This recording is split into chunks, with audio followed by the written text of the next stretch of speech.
Magandang araw sa inyong lahat. Ngayon ay tatalakayin natin ang Human Resources Development o HRD. Ang Human Resources Development ay tumutukoy sa proseso ng pagpapabuti ng kakasanayan, kaalaman at kakayahan ng mga empleyado upang maggampanan nila ang maayos ang kanilang trabaho o nagkakatulong sa tagumpay ng operasyon.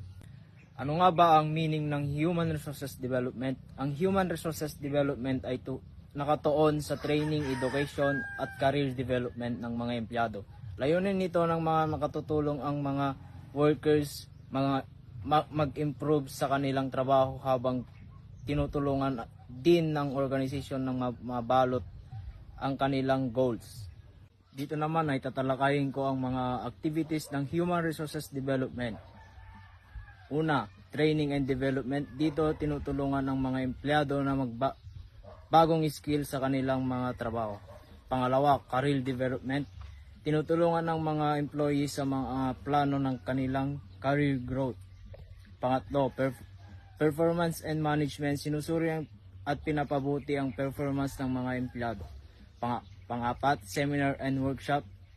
Nagbibigay ng mga additional na learning at experience ng mga workers.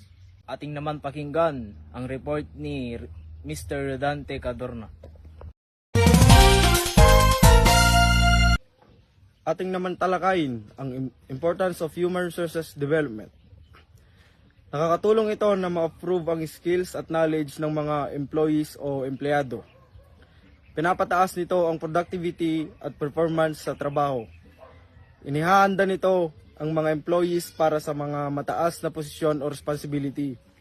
Nakakatulong din ito para maging motivated at satisfied ang mga empleyado sa kanilang mga trabaho.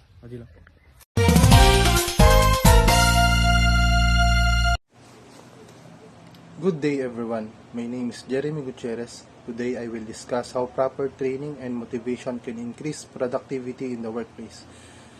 When employees are well trained and motivated, they are able to perform their tasks faster and more accurately. This means they can complete their work efficiently while reducing mistakes. As a result, the overall productivity of the company improves. For example, when factory workers receive training in updated production methods, they learn better and more efficient ways to do their jobs. This helps reduce errors, saves time, and allows the company to produce more products in a shorter period. In conclusion, investing in employees' training and motivation is important because it helps workers perform better, improve efficiency, and increases productivity in the workplace. Thank you.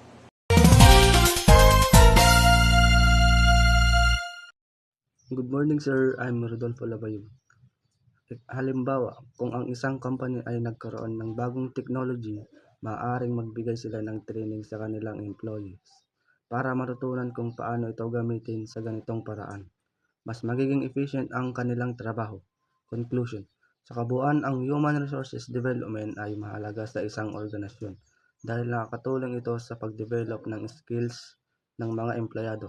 Pag mas skilled at knowledgeable ang mga workers, mas nagiging successful din ang organisasyon. Maraming salamat.